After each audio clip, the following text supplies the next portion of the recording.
ఓం శ్రీ గురుభ్యో నమః. ఓం శ్రీ మాత్రే నమః. మేలో ద్వాదశ రాశుల వాళ్ళకి ఏ విధంగా ఉండబోతుంది? మే నెలలో ప్రత్యేకంగా కొన్ని గ్రహాల యొక్క మార్పులు అనేవి ఉన్నాయి. రాహు కుంభరాశిలోను, కేతు సింహరాశిలోను, గురు మిథున రాశిలోను సంచారం చేయటం జరుగుతుంది. శని కుజుడు మీనంలోను, ప్రథమార్థంలో, ద్వితీయార్థంలో కుజుడు మేషరాశిలోను, రవి మేషరాశిలోను, ప్రథమార్థం ద్వితీయార్థం వృషభ రాశిలో సంచారం చేయటం, శుక్రుడు వృషభ రాశిలోను మిథున రాశిలోను సంచారం చేయటం, అలానే రవి బుధులు మేషంలోను వృషభంలోను సంచారం చేయటం కూడా జరుగుతుంటుంది. అంటే గ్రహాల యొక్క మార్పులు అతి వేగంగా వెళుతూ ఉన్నాయి. ఉండటం వల్ల మే నెలలో ద్వాదశ రాశుల వాళ్ళకి ఏ విధంగా ఉండబోతుంది? ఇవన్నీ కూడా గోచారరీత్యా చెప్పబడే ఫలితాలు అని అంటారు. జన్మజాతకాన్ని అనుసరించే ఫలితాలు కావు. జన్మజాతకం అనేది చాలా ఇంపార్టెంట్, గోచారం కూడా ఇంపార్టెంట్. గోచారం అనేది 20% ఫలితాలు. అంటే ఉద్యోగము, వ్యాపారము, ఆరోగ్యము, వివాహము, సంతానము, వ్యవహారాలు, లావాదేవీలు, కోర్టు సమస్యలు, పోలీస్ స్టేషన్లు, ఇలాంటి విషయాలన్నిటినీ కూడా మన గోచార రీత్యా తెలుసుకోవచ్చు. ఎలా ఉండబోతుంది అంటే ఈ నెల రోజుల పాటు మనకి ఏ విధంగా జరగబోతుంది, ఎలాంటి నిర్ణయాలు తీసుకోవాలి, ఎలాంటి ఆరోగ్య సమస్యలు వచ్చే అవకాశం ఉంది, ఎలాంటి ప్రికాషన్స్ తీసుకోవాలి, ఎలాంటి ప్రికాషన్ తీసుకుంటే మనకు మంచి జరుగుతుంది. ఎప్పుడు కూడా జీవితంలో నెగిటివ్ తెలుసుకుంటేనే మనం పాజిటివ్ అవుతాం. పాజిటివ్ తెలుసుకోవటం వల్ల ఏమీ లాభాలు లేవు. నెగిటివ్ తెలుసుకుంటే ఎలాంటి దాన్ని మనం ఎలా ఓవర్కమ్ చేయటం, ఎలాంటి పదార్థం తింటే మనకు లోపం వస్తుంది, ఉద్యోగంలో ఎలాంటి నిర్ణయాలు తీసుకోవాలి, ఆఫీసర్లతో ఎలా మాట్లాడాలి, వ్యాపార పరంగా మనం ఎలా ఉండాలి అనేది ఆలోచన చేయడానికి ఒక మార్గం ఏంటంటే గోచారం. ఆ మార్గాన్ని మనం అనుసరించి మనం ముందుకెళ్ళానుకోండి, లైఫ్లో మనం లీడ్ చేసినట్టే. దానిలోనే ఒక మ్యాజిక్ ఉంది. కొంతమంది ఈ నెలలో మనం ఈ నెలలో కొంతమంది బంధుమిత్రులతోటి కలహాలు వచ్చే అవకాశం ఉంది అంటే వాళ్ళతో తక్కువ మాట్లాడాలి. ఆరోగ్యపరంగా లోపం జరుగుతుంది అని అంటే ఖచ్చితంగా ట్యాబ్లెట్ వాడాలి, భగవంతుడి యొక్క ఆరాధన చేయాలి. అంటే మన లైఫ్ని మనం ఓవర్కమ్ చేసుకోవటం అనేది మన చేతుల్లోనే ఉంటుంది. కాబట్టి ఈ గోచారరీత్యా వీళ్ళందరికీ కూడా ఏ విధంగా ఉందో ఒకసారి తెలుసుకుందాం. తెలుసుకొని మనం ముందుకెళ్తే మనకి మంచి సుఫలితాలు జరగాలని మనం ఆశించాలి. ధనుస్సు రాశి వారికి మే నెలలో ఏ విధంగా ఉండబోతుంది? ధనుస్సు రాశి వాళ్ళకి సప్తమంలో గురువు యొక్క సంచారం వల్ల మెరుగైన ఫలితాలు, నాయకత్వం యొక్క లక్షణాలు, ఫైనాన్షియల్ పరంగా డెవలప్మెంటు, సహ ఉద్యోగులతోటి బాగా అనుకూలంగా ఉండటం, ఉన్నతమైన అధికారులు ఎవరైతే ఆఫీసర్స్ ఉంటారో వాళ్ళతోటి ప్రశంస జల్లులు కురిపించుకోవటం, అలా ఆర్థిక పరంగా ఆకస్మికంగా ధనలాభం, మొండి బాకీ రసూలయ్యే అవకాశాలు ఎక్కువ ఉంటుంది. వివాహపరంగా ఇబ్బందులు లేకుండా ఉండే అవకాశాలు ఎక్కువ ఉంటుంది. అలానే శుక్రుడు యొక్క బలం వల్ల షష్టమంలో శుక్రుడు ఉండటము, ద్వితీయార్థంలో వీళ్ళకి శుక్రుడు సప్తమంలో వస్తాడు. అంటే ప్రథమార్థంలో వివాహ శుభ కార్యక్రమాలు జరిగే అవకాశాలు ఎక్కువ ఉంటాయి. ప్రథమార్థంలోనే వీళ్ళకి శుక్రగ్రహం యొక్క బలం వల్ల వాహనాలు, నూతన వస్తువులు, ఇలాంటివన్నీ ప్రేమ సంబంధాలు, అలానే ప్రేమ సంబంధాలు ప్రేమించుకున్న వాళ్ళకి అనుకూలంగా ఉండటం, కొత్త ప్రేమ అవకాశాలు ఉండటం, ఒకటి సంబంధాల్లో ముందుకు వెళ్ళే అవకాశాలు ఎక్కువ ఉండటం జరుగుతుంటాయి. అంటే వివాహ శుభ కార్యక్రమం అనుకూలంగా ఉంటుంది ప్రథమార్థంలో. ద్వితీయార్థంలో కొంత వీక్ అయ్యే అవకాశం ఉంటుంది. రవి యొక్క బలాన్ని మనం చూసుకునేటట్టయితే రవి పంచమంలో ఉంటాడు, మళ్ళీ షష్టమంలో కూడా వస్తాడు. ద్వితీయార్థంలో షష్టమంలో వస్తాడు కాబట్టి ఉద్యోగపరంగా మటుకు ద్వితీయార్థం బాగుంటుంది. ఉద్యోగపరంగా వ్యాపార పరంగా ద్వితీయార్థం బాగుంటుంది. నూతన వ్యాపారాన్ని ప్రారంభం చేయొచ్చు. ఉద్యోగపరంగా అనుకూలంగా ఉంటుంది. ఆరోగ్యపరంగా కొంత ఇబ్బందులు రాకుండా చూసుకోవాలి. అంటే చిన్న చిన్న విషయాలు. ఎందుకంటే చతుర్థ స్థానంలో చతుర్థ పంచమాల్లో కుజుడు ఉన్నాడు కాబట్టి సంతానపరంగా ఇబ్బందులు కలగకుండా చూసుకోవాలి. వాహన ప్రమాదాలు జరగకుండా చూసుకోవాలి. తల్లి యొక్క ఆరోగ్య విషయంలో కొంత శ్రద్ధ పెట్టాలి. వ్యాపార పరంగా ఏ వ్యాపారం పెడితే ఆ వ్యాపారం పెట్టకూడదు. జాతకాన్ని అనుసరించి మాత్రం వ్యాపారం పెట్టండి. అలానే మీకు శక్తికి మించి డబ్బులు అనేవి ఖర్చు చేయొద్దండి. ఆర్థికంగా ఉండే అవకాశాలు సప్తమంలో గురువు ఉన్నా కొంత మిశ్రమైన ఫలితాలు ఉంటాయి మిగతా గ్రహాల యొక్క ప్రభావం వల్ల. కొద్దిగా జాగ్రత్తగా ఉండాలి. అంటే తాత్కాలిక ప్రయోజనాల విషయంలో కాకుండా దానిలో కూడా కొంత విజయం సాధించడానికి కొన్ని జాగ్రత్తలు తీసుకొని ముందుకెళ్ళాలని ప్రణాళికాబద్ధంగా రూపొందించుకుంటారు, ముందుకెళ్తారు. విద్యార్థులకు మటుకు పోటీ పరీక్షల్లో ఉత్తీర్ణత సాధించే అవకాశాలు ఎక్కువ ఉంటాయి. పోటీ పరీక్షలో ఉత్తీర్ణత సాధిస్తారు. అలానే మంచి ఎగ్జామినేషన్లో పాస్ అయ్యే అవకాశాలు ఉంటాయి. స్త్రీలకి గతంలో ఏదైతే ఉద్యోగం కానీ వ్యాపారం కానీ ఎడ్యుకేషన్ కానీ ఆపేశారు, మళ్ళీ వాళ్ళు అవన్నీ కూడా మళ్ళీ స్టార్ట్ చేసే అవకాశాలు ఎక్కువగా ఉంటాయి. కాబట్టి ఎలాంటి ప్రాబ్లమ్స్ లేవు. కొద్దిగా ఆరోగ్యపరంగా కొద్దిగా మెరుగుపరచుకోండి. మిగతావన్నీ కూడా అనుకూలంగా ఉంటే నేను కొన్ని పరిహారాలు చెప్పబోతున్నా. ఆ పరిహారం మీరు పాటించండి, మీకు మంచి జరిగే అవకాశాలు ఖచ్చితంగా ఉంటాయి. ఈ నెలలో వీళ్ళు అనుసరించాల్సిన నిర్ణయాల్లో ప్రధానంగా మనం కొన్ని పరిహారాలు చేసుకొని ముందుకు వెళ్ళాలి. ఎలాంటి పరిహారాలు చేసుకోవాలి అనంటే, ఈ గోచారీత్యా వ్యాపార పరంగా ఉన్న వ్యక్తులు ఖచ్చితంగా బుధవారం రోజున పెసలు దానం చేయటం, బుధుడి యొక్క ఆరాధన చేయాలి.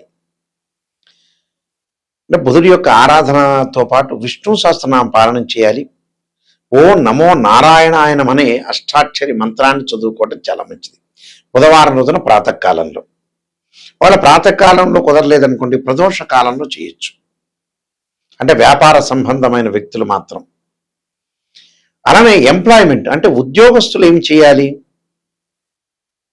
ఉద్యోగస్తులు ఏం చేయాలంటే అమ్మవారి యొక్క ఆరాధన చేయాలి. అంటే బాల త్రిపుర సుందరీ దేవిని, భువనేశ్వరి యొక్క ఆరాధన చేయటం, అమ్మవారి యొక్క ఆరాధన చేయాలి. దానితో పాటు సూర్య నమస్కారాలు. సూర్య నమస్కారాల్లో ప్రత్యేకంగా ఆదిత్యాయుధే సహస్ర కిరణాయుధీమే తన్నో సూర్య ప్రచోదయాత్ అనే మంత్రాన్ని, దాంతోపాటు ఆదిత్యాయుధే సహస్రమూర్తాయుధీమే తన్నో భాను ప్రచోదయాత్ అనే మంత్రాన్ని చక్కగా ఉద్యోగస్తులు ప్రతిరోజు కూడా ప్రతి ఆదివారం కూడా 4 ఆదివారాలు వస్తాయి కదా, 4 ఆదివారాలు జిల్లేడు సమిధలు తీసుకొచ్చి మన ఇంట్లో చిన్న హోమగండం తీసుకొని చక్కగా ఓం సూర్యగ్రహాయ స్వాహ అని ఆజ్యం వేయాలి, నెయ్యి వేయాలి. చక్కగా హోమగుండంలో సమిధలు పెట్టాలి, జిల్లేడు సమిధలు 4-5 పెట్టుకొని ఒక 11 సార్లు ఓం సూర్యగ్రహాయ స్వాహ అనే మంత్రాన్ని వేస్తూ ఆజ్యం వేయండి ఇంటి ముందు. మన ఇంట్లోనే హోమగుండం పెట్టుకొని చక్కగా చేసుకోవాలి, సూర్యుడి యొక్క హోమం చేసుకోవాలి. ఒకవేళ వీలైతే పురోహితుల్ని పిలుచుకొని కూడా సూర్యుడి యొక్క హోమం చేసుకోవచ్చు. సూర్యుడి యొక్క హోమం చేసుకోవచ్చు, అలానే సూర్యుని పూజ చేసుకోవచ్చు. సూర్యుడి యొక్క ఆరాధన చేయటం మంచి. సూర్య నమస్కారాలు కూడా చాలా మంచి. అలానే అంగారకుడు అంటే ప్రమాదాలు జరుగుతున్నా, కోర్టు సమస్యలు, అన్నదమ్ముల మధ్యలో గొడవలు జరుగుతున్న వ్యక్తులు కుజుడిని ఆరాధన చేయాలి. మంగళవారం రోజున రాహుకాలంలో దీపం పెట్టడం, అలానే రోజు వాటర్ తోటి సర్పాలకు అభిషేకం చేయటం, 2 జంట సర్పాలను దానం చేయటం చాలా మంచిది. అలానే తత్పురుషావిధే మహాసేనాయుధీమే తన్నో షణ్ముఖ ప్రచోదయాత్ అనే మంత్రాన్ని చదవాలి. అలానే ఎల్లాటి శని యొక్క ప్రభావం ఉన్న వ్యక్తులు ఎవరైతే ఉంటారో నల్లని ద్రాక్షారసంతో శనికి అభిషేకం చేయాలి. పురోహితులతో చేపించవచ్చు, లేకపోతే శక్తి లేని వాళ్ళు ఆ మంత్రం చదువుతూ నీలాంజన సమాభాసం రవిపుత్ర యమాగ్రజం ఛాయామార్తాండ సంభూతం తమ నమామి శనైశ్వరం అనే మంత్రం చదువుతూ అభిషేకం చేయండి. విదేశాలకు వెళ్ళటం ఆలస్యం జరుగుతుంటే రాహు యొక్క ఆరాధన చేయండి. మినుము దానం చేయండి. ఇంటిలో చక్కగా అర్ధకాయ మహావీరం చంద్రాదిత్యమర్థనం సింహకాకర్భ సంభూతం తమ రాహుం ప్రణమామని అనే మంత్రాన్ని చదువుకోవటం. వివాహం కానీ అమ్మాయిలు వరపాశుపతాశ్రుద్రాభిషేకం, అఘోర గౌరీ పాశుపతాశ్రుద్రాభిషేకం చేయాలి. అలానే అబ్బాయిలు కన్యాపాశుపతాశ్రుద్రాభిషేకం చేసుకోవడం చాలా మంచిది. అంటే ఇవన్నీ కూడా మానసికంగా ప్రశాంతత కలగాలంటే క్షీరపుత్రాయుధి అమృతత్వాయుధిమే తన్నో చంద్ర ప్రచోదయాత్ అనే మంత్రాన్ని చక్కగా చదువుకోవాలి. అయితే ఏదైనా సరే జాతకాన్ని ఒక ఆస్ట్రాలజర్ని అప్రోచ్ అయ్యేటప్పుడు నెగిటివ్ ఫస్ట్ తెలుసుకోవాలి. ఆ నెగిటివ్ని మనం పాజిటివ్ చేసుకోవాలి. స్త్రీయే లోపం మెరుగుట పెద్ద విద్య, లోపం మెరిగిన వాడే పూర్ణుడవుతాడని అర్థం. దీనికి మ్యాథమెటికల్ క్యాలిక్యులేషన్ వేసి ఒక 16 లగ్న కుండల్ని మనం అనాలిసిస్ చేయాలి. ఏదో అరకొరకు నాలెడ్జ్ గల వాళ్ళు ఒక చక్రాన్ని చూసి రాశిచక్రాన్ని చూసి చెప్పడం కాదు. ఒక అమ్మాయి వివాహాన్ని కానీ నిర్ణయించేటప్పుడు రాశిచక్రము, నవాంశం, భావచక్రం, దశల అంతర్దశలు నిర్ణయం చేయాలి.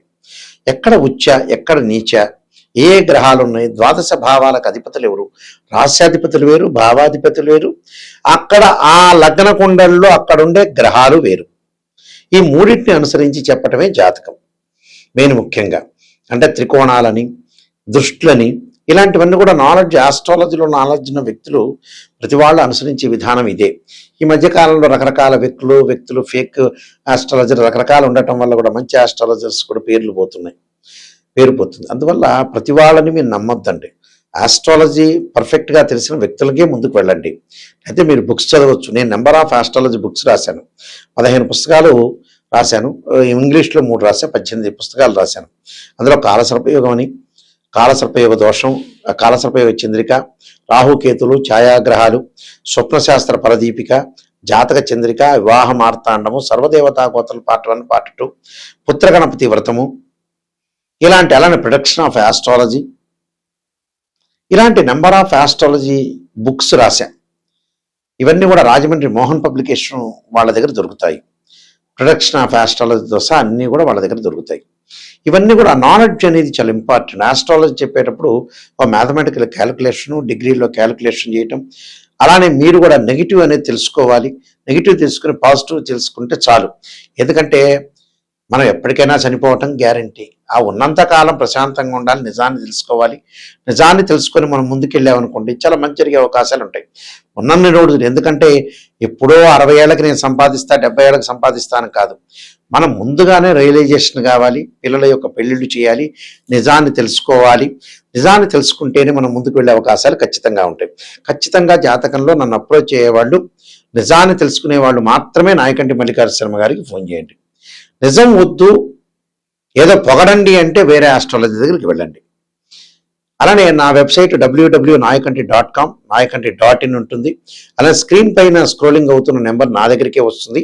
నేనే ఫోన్ తీస్తాను. మీరు ఎలాంటి ప్రాబ్లం లేదు, అన్ని విషయాలు నాతో చర్చించవచ్చు. ఏదైనా మీ ప్రాబ్లమ్స్ ఉంటే కూడా నాతో చెప్పుకోండి. దాన్ని నేను పరిష్కార మార్గం అనేది చేస్తాను. దాని జాతకం చూస్తాను, ఉన్న నిజాన్ని తెలుసుకోండి, దానికి ఎలాంటి పరిహారాలు చేయాలి, ఎలా మీరు డెవలప్మెంట్ అవుతావనేది నేను ఓపెన్గా క్లారిటీ చెబుతాను. నేను చెప్పేటప్పుడు మీరు వాయిస్ రికార్డింగ్ అనేది పెట్టుకోండి. వాయిస్ రికార్డింగ్ పెట్టుకుంటే ఏంటంటే మళ్ళీ రిపీట్గా వినే అవకాశాలు ఖచ్చితంగా ఉంటాయి. ఇలాంటివన్నీ కూడా చాలా జాగ్రత్తగా అనుసరించి ముందుకు వెళ్ళండి. మీరు తప్పకుండా మీ అందరికీ కూడా మంచి జరగాలని, శ్రీ పరమేశ్వరి యొక్క కరుణాకటాక్షం ఉండాలని ఆశిస్తూ సర్వే జనా సుఖినో భవంతు.